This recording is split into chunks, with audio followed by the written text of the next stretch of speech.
আমি বিশেষ করে মেয়ের বাবারা যারা নিজের মেয়ে বিয়ে দেওয়ার জন্য সরকারি চাকরিজীবী খুঁজেন, পয়সাওয়ালা খুঁজেন, বড় বড় পদে থাকা মানুষগুলোকে খুঁজে বেড়ান, আমি তাদেরকে বলি আপনার মেয়ের জন্য ফজরের নামাজের সামনের কাতারে থাকা যুবকগুলোকে খুঁজে বের করেন।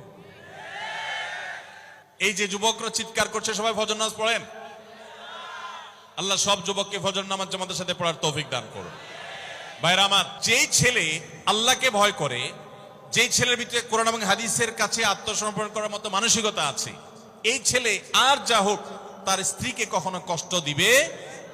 যেই মেয়ে কোরআন হাদিসের কাছে নিজেকে সমর্পণ করেছে, কোরআন হাদিস যেহেতু স্বামীকে শ্রদ্ধা করতে বলে, এই মেয়ে কখনো স্বামীর প্রতি অশ্রদ্ধা করবে না।